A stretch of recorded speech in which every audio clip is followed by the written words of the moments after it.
Alrighty guys, well as you know, this year is the 10-year anniversary of Work For It, and we are constantly trying to come up with ways to give back to you. And we're already like a third of the way through the month, and we haven't done a giveaway. So what I'm thinking is, we're going to put $1,000 in one order, picked at random. Derek, where are you doing back there, buddy?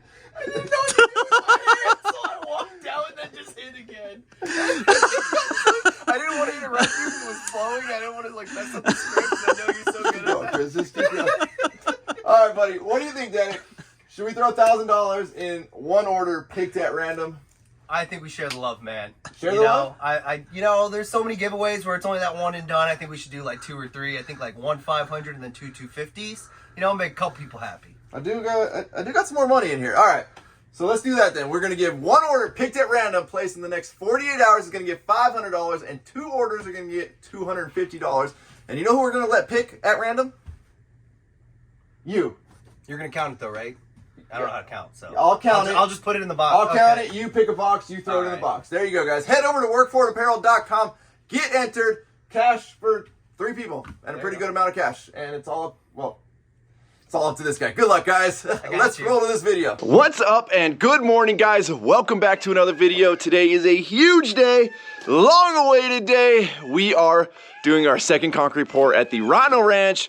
Crazy, wild, oversized, whatever we called it, entrance that we started 2 years ago. Loading up the mini truck right now. We've got some diesel. We're going to use this on our forms so that way they remove easier when we go to strip them so we can finish the fronts of the curbs.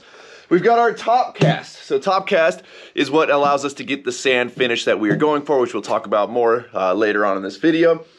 This stuff is extremely expensive. I think there's about $1,000 in top cast right here. Today is going to be a very expensive day. That is not me trying to flaunt money. That is me saying, man, I wish things cost what they did like 3 or 4 years ago. Now today we've got a different crew than you guys saw the last time around. It's just a different batch of finishers. These guys have their own pumper, so I don't know really what we're getting into today. I've used them once. Well, one of them I've used once. I think Papa Rhino's used these guys a few times, so should go off pretty good without a hitch. Yo llegué así.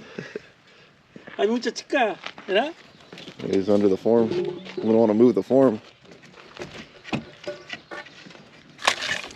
Quiere decir que hay un chingo, be careful. ¿Traes una pala, güey? See the big one?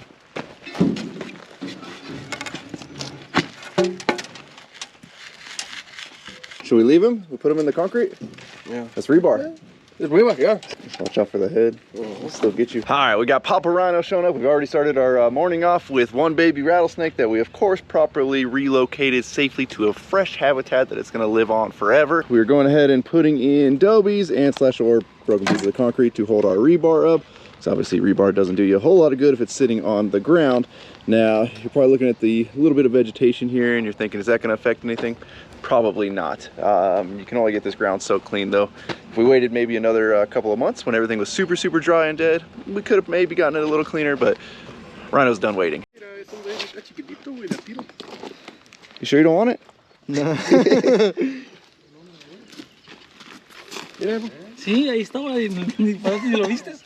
Alrighty guys, we got our first truck pulling up and thankfully they did not go the quicksand route, which is not my property. Even though everybody says we should have put up signs, it's not my property to put signs up on, you know? If you put in the GPS, my property, it takes you right to that gate.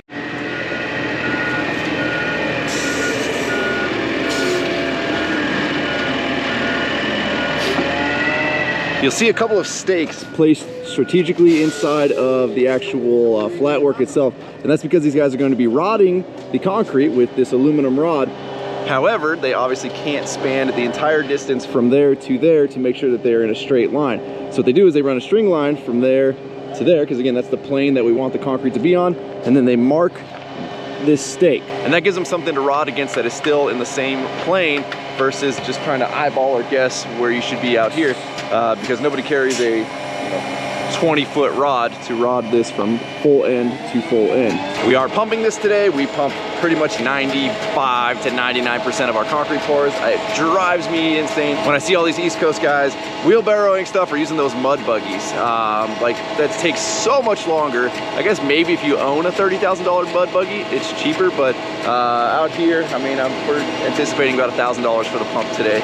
I could be completely wrong. We'll see what he charges, but it's usually about $1,000 for 4 trucks. Not that expensive versus having 5 or 6 extra guys running wheelbarrows or guys driving mud buggies. And this is like exact placement. You're not dumping it. You're not having to spread it as much. This guy can place it with his pump pretty much exactly where we want it, especially when you're doing curbs. If you're out here with wheelbarrows trying to get into that curb, you're insane. Now you may notice this overcast layer has just come on in, which is going to be our saving grace today. Last time we poured here, it was 100 and something degrees, and it was just an absolute crap show because of how hot it was and because of, you know, the issue we had with all the concrete trucks. This time, if it stays like this all day, we're going to have hopefully no issues in that front of concrete going off early.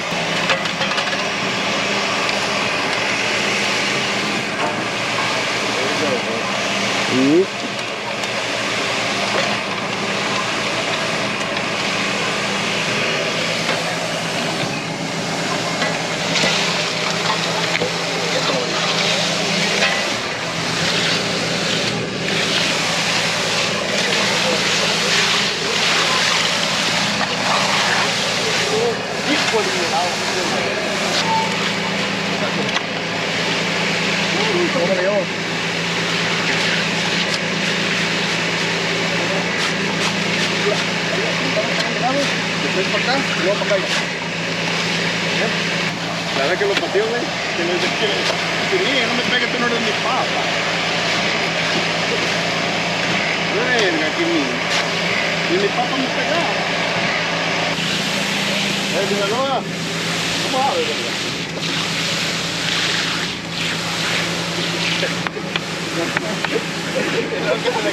Oh, no. ¿Cómo quiste verlo? Tiene la cabeza, ¿verdad? Vale.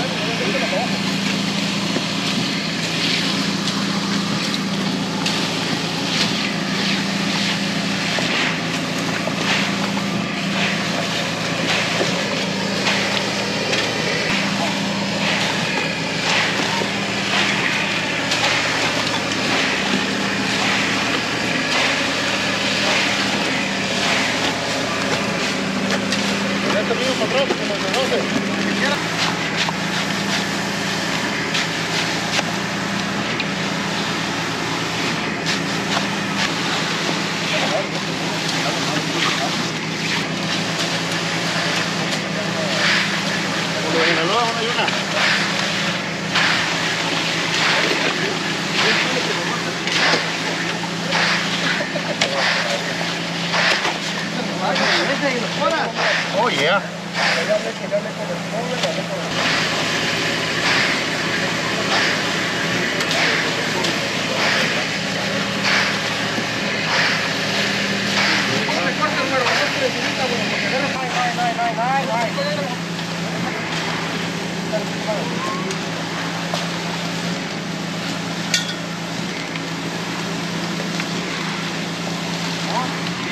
So we've got 4 trucks ordered and we are hoping that's enough. We're gonna know right now when this first one gets poured out if we're gonna make it or not, because basically these 2 sides are identical. So if we get to about a quarter done, which is about somewhere around here, then we'll have the next quarter there, next quarter here, and then that'll finish out the spot behind me. You guys can see when it comes to concrete finishers, it is a very well orchestrated machine. Everybody has a task, they know their task, they work together like seamlessly. A couple guys on the rod, 1 or 2 guys shoveling, 1 guy's over here working on the curb, next guy comes back with the bowl float, which is what you see on those 2 poles, and he bowl floats it behind them. It's just very, very well orchestrated. I love concrete pour days. That'll look good for the party. Yep.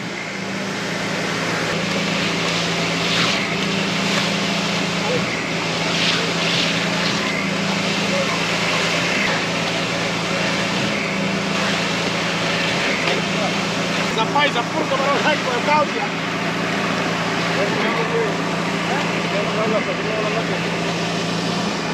Buenas noches, culero.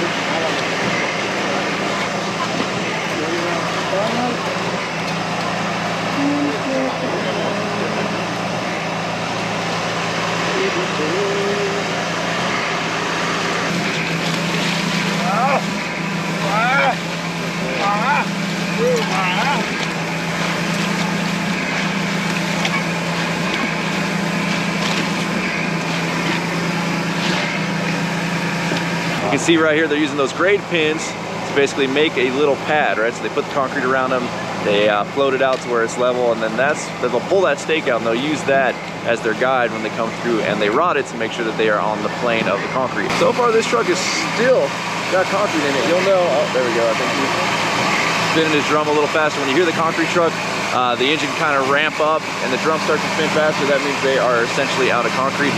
Honestly, this truck got us further than we thought. Oh, there you go. You can hear him right there. He's got his vibrator on his chute, and he is pretty much out. The second truck is already there though, staged, ready to go. Now today, guys, I've done nothing different in terms of letting the drivers know to not go down a side road, come to my main road, and all of these drivers have seemed to pull it off. So everybody's saying it was trying to blame us last time. It wasn't us, guys. It was not us. So here is truck number 2. Most of this is about 6 inches thick. It was all graded at 6 inches thick, but over like 2 years worth of rain and mud coming in here and regrading it and having to weed whack it 100 freaking times. Some of it might be a little less than 6 inches, but again, I wanted this thing freaking solid. And at 6 inches thick, this thing is freaking solid. But it also eats up a ton of concrete.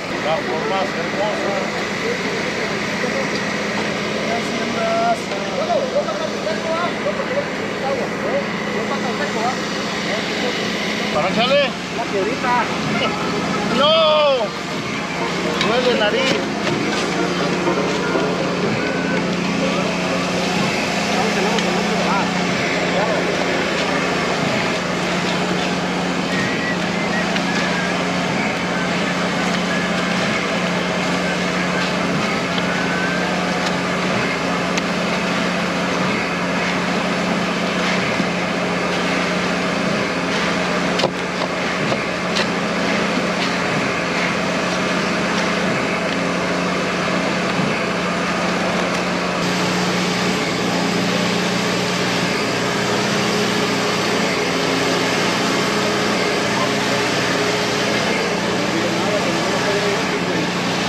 Now, when you're out here, you gotta order as much as you think you're gonna need, if not extra. So we ordered 4 trucks. Well, kind of looking like we're gonna do 3's gonna hit it exactly. So we're trying to cancel the 4th. Could already be on its way. Probably is already on its way. Probably not gonna be able to cancel it. Hopefully we can, but we're about to find out right now. They're calling the batch plant to see if we can cancel it, because that's an extra like 2,000. Unfortunately, right as I finished talking, the 3rd truck pulled up, which he's like, again, 45 minutes to an hour from the batch plant, which means the 4th truck was already on his way because they are spaced out 30 minutes apart. So we have a whole, well, we think we're gonna maybe need a couple yards out of the 4th one, if that. So we got a lot of extra concrete we now have to figure out what to do with. So we're probably gonna now pour the floor of the guard shack, which we originally weren't gonna do. So we gotta make some provisions for that right now, because the conduit that's in there doesn't stick up high enough, because, well, we just weren't ready to do this part yet. Alrighty, so again, inside we were not prepared to do this. So we've got a big old dip there. We're just gonna throw some of this dirt. I mean, this thing's gonna end up being 16 inches thick. But there's a couple sticks of conduit that need to get brought up, those 2 down there. We would grout the walls. That would be a great solution here, but until the inspectors give us the go-ahead to grout these walls, we can't fill them up, because they want to be able to verify that our rebar is correct size and the correct placing and all of that. So, you know, burning up a ton of concrete and making a dang near bomb-proof guard shack is where it's going to be.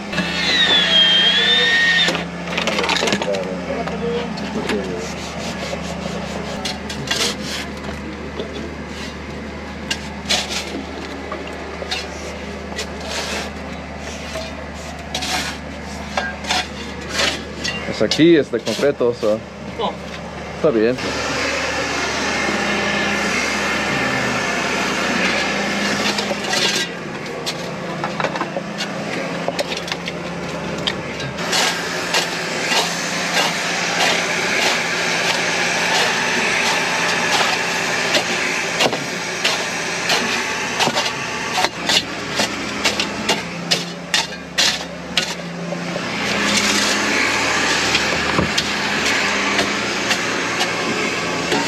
Yeah, it's an angle. If you're going to be level in here, and that's what your driveway's doing.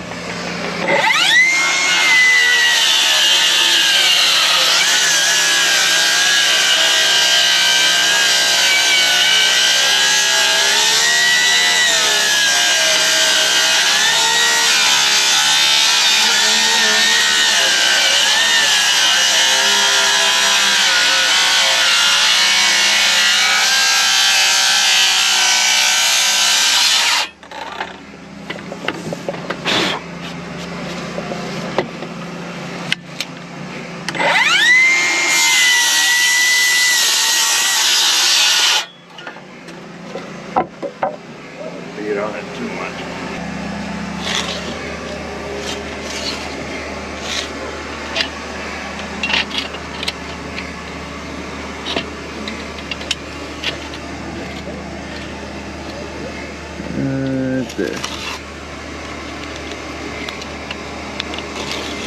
Well guys, here's where 3 trucks got us. Honestly, they probably have a lot more in the concrete hose that they could finish it out. But there's 3 trucks right there. We definitely would have made it with 3 trucks. We got a whole 4th coming. We're gonna eat up a lot in here again. That's about almost 16 inches of concrete there. We need hammer. We're not putting any rebar in here because, well, this is very last minute, and at 16 inches, I think we'll be okay. This isn't going anywhere. It's completely locked in. Is what it is. So we're setting a form outside here. Alrighty, well, 4th truck has pulled up. You know, sometimes living this far out costs you a lot of money. Having to order a lot of extra.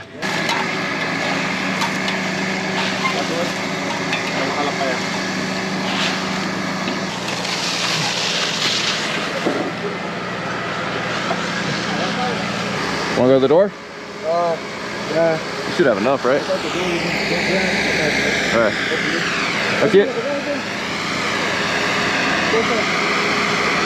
Dame la Ivo.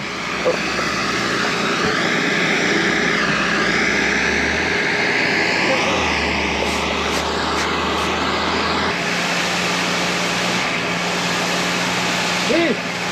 ¿Lo agarras? Movete. Tengo que fallar.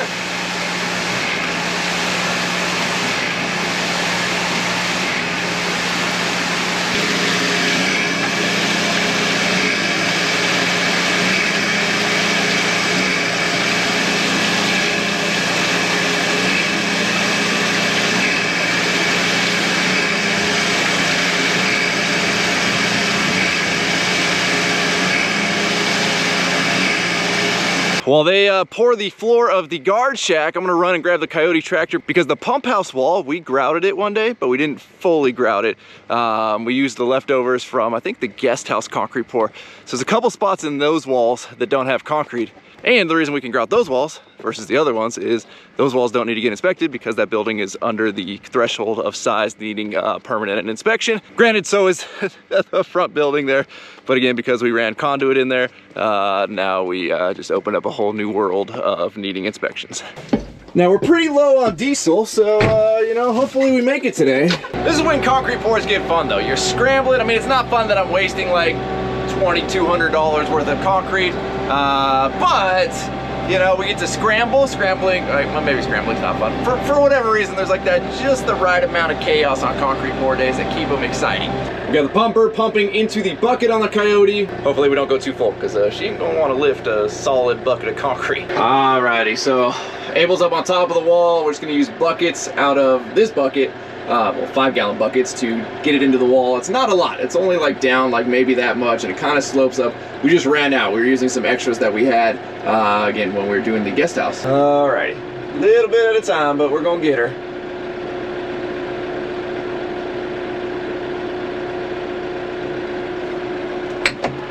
Okay, well, the concrete truck driver doesn't want, well, he doesn't have room for the pump truck to clean out into him. So normally what they do is the pumpers have a hook that goes into the inlet spout of the concrete truck, and they'll wash out all of their concrete and the hose and everything out of the pump and the hopper and all that into the concrete truck. The concrete truck takes it back to the plant, and then they dispose of it however they dispose of it. Sometimes they make concrete blocks out of it, whatever they do. Well, he's worried that if the pumper does that and cleans out into him, it's gonna spill out on his way out, because you guys don't know, concrete trucks, they're not sealed tight.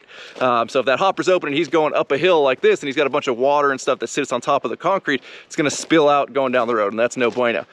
So, I mean, even after pouring that interior part and the last little bit outside, he still practically has like 8 yards in there, maybe a little bit less. So we're gonna try to pour some out of him. And I think we're gonna do the little trap shooting little platform that me and Dedic wanted. We're just gonna try and scab one of those together real quick. Should have set this up ahead of time. We had joked about pouring one today, but I was like, I don't know if we're gonna have extra. If I were stakes and a sledgehammer, where would I be? Because now we're getting charged standby time, which is the longer the truck's here versus what, you know, whatever time frame or time window that they give you to get a truck empty. The longer it's here, the more money it's costing me. So it's like this fine line of, is it worth using this mud for something that I don't really need versus just getting him out of here, and then it's a little bit cheaper. Ooh, this one's definitely a scramble to try to get these forms set quick. So we got the truck driver coming behind me, following me over here. Me and PapaRhino just got the perimeter. It's not exactly what I want, but we gotta burn up some mud. So want to do like a true trap shooting lane, right? Where it's like, I don't know, 5 or 6 feet by, let's just say 20 feet wide or whatever it is.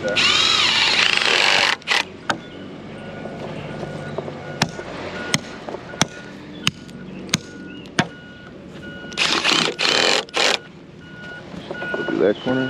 Huh? Go do that corner. Okay. I mean, we got to level that.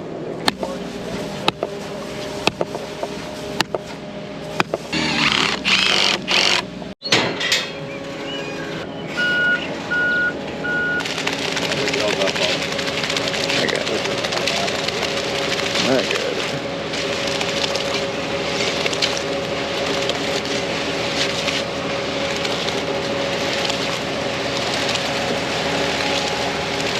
Yeah, we're wet. It's spilling out like crazy.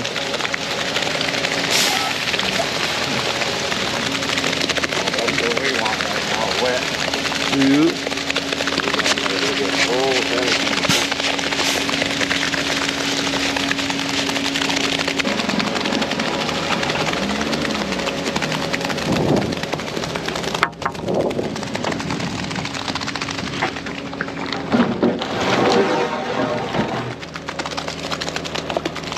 Of course. Ponle tornillos, Evo. Máquinas allá y yo tengo aquí de tornillos.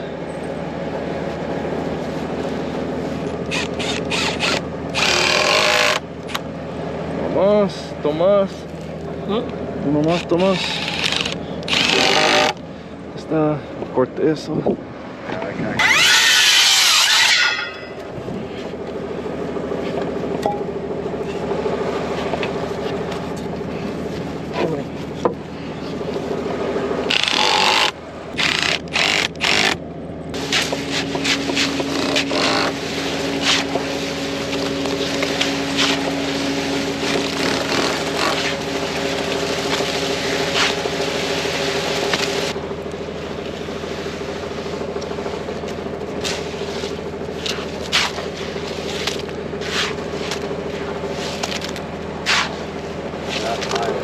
Alrighty, we are all poured out. Now I gotta get the truck driver out of here, give him a spot to clean up. But we got us a trap shooting pad. Even though it's not quite as rectangular as we'd planned, but whatever. Well, while we were over there monkeying around, these guys are just absolutely cruising, getting this all done and knocked out. I mean, look at that. The curb is all stripped. If you watched the previous video, I talked about having a smooth back to our forms. That makes it easier when they come back in because we have to finish the front of the curb here. They do everything from outside with their poles and what they can. Then they get on their knee boards, which you can see right there, and then hand trowel everything. And then once it is troweled, now remember we're going for a sand finish, then we spray on the top cast, which is the surface retardant. And you can get this in different strengths. I prefer number 3, and I got that all over my fingers. Basically what the top cast is doing is it's keeping the top smooth cream layer from curing. So if you look right here, you can see that is a top smooth creamy layer. Now typically for anything exterior, you don't leave it like that. You would put a broom finish on it at the very least because that adds texture and keeps it from becoming slippery. Inside of your house foundation or inside of your garage, you're gonna see it smooth like that. They don't typically put any type of finish on it. So while we could have broomed this and kept it simple, we had already put top cast and sand finish the first section over there, so we need to do the same thing here. So we completely coat every surface in this retardant and it keeps that top layer from drying, but everything below it dries. So you get just a nice fine layer of sand when we wash all of this off. So this sets up, we come back in the next day. Sometimes you can do it same day, very rarely. It has to be really, really hot for that. But once this all sets up, we will come back tomorrow morning and wash all of this off, and then you get that nice, beautiful sand finish. We got the generator over here, so we can use the mixer. I believe Harbor Freight makes one of these. This one is a Harbor Freight, but I believe they make a cordless. But I think they only do it in the Bauer edition, not in the Hercules edition. So once the Hercules cordless one comes out, the mixer, we'll use that so we can mix this stuff up. You want it mixed up really, really well.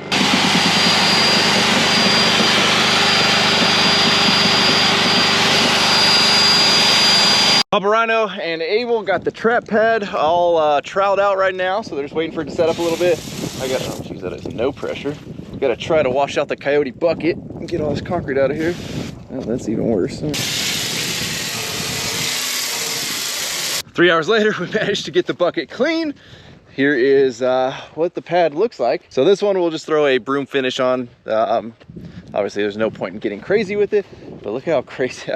You can see how out of level. I mean, it worked in our favor that this was out of level because it was just more mud that we could eat up.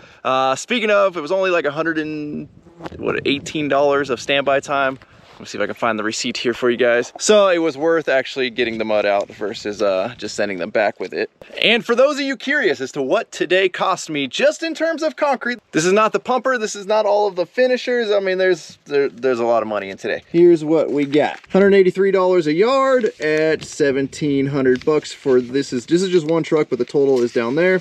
They charge $200 zone charge or zone load charge, which I'm assuming that's for coming out here. So automatically an extra $200 per truck, $30 fuel surcharge. So let's just throw another on there because why not surcharge on top of surcharge? And then of course the environmental / energy surcharge, another $40. We had $112 of standby. This truck was $21.64 plus the standby, so $22.76 is what we probably didn't need today. But that brings us to a ground total of $8,769.14. This one hurt. I wish we could have canceled that third truck, but whatever. That was on us. I had my finishers calculated. Papa Rhino did his own calculations. He's like, it calcs out to 4 yards, and it's better to have more than to not have enough. So you just got to risk it for the biscuit and I guess eat the $2,400. Oh, you guys don't know how happy I'm to see this. So that's going to be a wrap on getting all of this laid down. Man, it looks so good. I will not be here tomorrow when they're washing this off and saw cutting the diamonds in. I wish I could, but I've got a big underground job that I'm working to pay for this. And unfortunately, I took the day off today to come do this, but they really need me over there, so I got to go knock that out. But I'm not going to leave you guys hanging. I will show the finished product in this video. Maybe I'll be here while they're still working. We shall see. Jump back on tomorrow.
Okay guys, well a couple of days have passed. I've been so dang busy on that underground project. I haven't even been here really. So Papa Rhino and Abel have been just absolutely knocking things out. But I want to show you guys kind of the finished product. So we were here on the trap shooting pad. Again, this was super duper last minute. We didn't even have time to really like clean up the concrete around it. That form I'm gonna have to yank out later. So this one we just did a broom finish on. The finishers did ask me if I wanted them to strip it and finish the face as if this was going to be exposed, because that's about close to close to 16 inches or so tall there because this ground is sloped like this. So by the time we put the pad level, we end up really tall over here. But what we're gonna do is we're actually gonna bring some dirt over here and bring the dirt up to probably about right here, so you'll never see the sides where we had the two forms. Not bad for a last minute. We got to get some concrete out of the truck. Now hopefully the sun hasn't set too far that the GoPro footage is looking grainy. I probably said it like 10 times in this video. I'm so happy to have this done, but check it out, y'all. So you guys saw when they sprayed the top cast on. What we do then is we come back the next morning and we rinse it off. Well, sometimes the top cast cooperates. Sometimes it goes on a little thin. You don't want it to go on thin. It's very expensive stuff. However, you want to put it on thick. Well, there were a couple of spots that got hit a little bit thin, and Abel had his work cut out for him. Man, that guy, Abel was out here for a lot of hours pressure washing the crap out of this thing to get it off. And there's a couple of spots that let's see if we can find them somewhere around here. No, there's really none over in this area.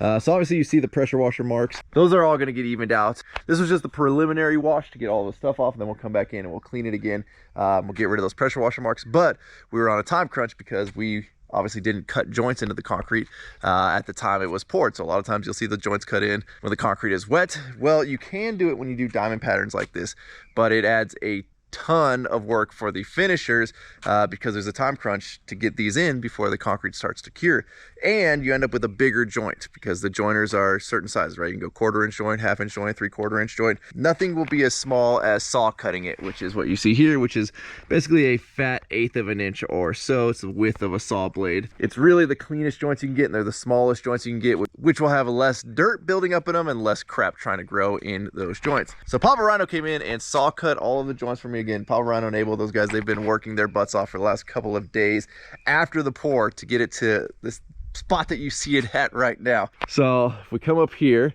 now obviously this concrete just has a bunch of dust and crap on it. It all needs one good evening out pressure wash, if that makes sense. Oh, the transitions look good, right? Like it's not gonna have a crazy hang up for a trailer. What I was worried about, we did a lot of testing when this was just dirt back in the day with my deck over because it's got a dovetail on the back of it. But I think here we eased the transition. Over there we had to bring it up because I wanted the gates level. I didn't want that gate at this elevation and this gate sat lower. I wanted the gates all the way across to be level, so that corner and that corner are perfectly level.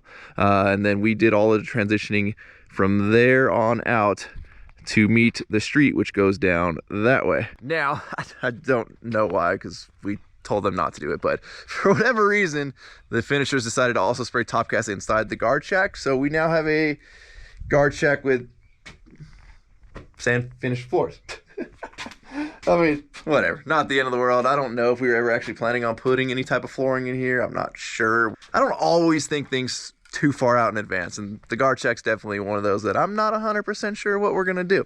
I wish I'd filmed this in the daytime, because when you expose the sand like this in the concrete, you expose a lot of the like reflectiveness, right? So it almost looks like you have like a flake paint job, because in sand you get all those little reflective particles in the sand. And so when you look at this in the daytime, it has all of these awesome little sparkles, like there's a bunch of diamonds crushed up and put into the concrete. It's a really, really cool look. I like sand finish. It's one of my favorite finishes because there's zero maintenance to it. So instead of doing the typical broom finish like you saw on the trap shooting pad, this gives you a custom look without the maintenance of stamped concrete. You don't have to do anything to this now once it's done. If you do stamped concrete at your house, you have to seal that at least once a year. And if you don't, it's gonna end up looking like crap. And then you have to resort to either restaining it, and then you have to seal it again, or so a lot of people just resort to painting it, that looks horrible and doesn't last more than a year. It's just it's a maintenance nightmare. I mean, some of it looks cool if you do keep up on it, but a lot of times people just let it go to crap and it looks absolutely horrible. So sand finish will look good for the entirety of its life, just like as if you had broom finished concrete. But I'm gonna sit here, enjoy a beautiful Rhino Ranch sunset while checking out my sweet new concrete. Huge thank you to all the guys that you know, jumped in on this. Paparino, Abel, the finishers, everybody. This was a pretty big task. This is a decent sized pour here, and I gotta say, all went off pretty well. So as always, thank you guys so much for watching. If you're not subscribed already, please click the subscribe button now that you don't miss out on future content. Oh my god, I can't even speak. Don't forget to give this video a like, get a thumbs up. Don't forget to check out workforitapparel.com, because if there's anything you want in this life, you gotta be willing to work for it. You guys are the best. I'm out. Damn.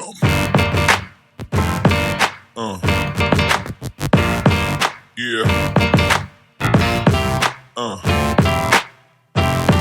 Yeah. Uh.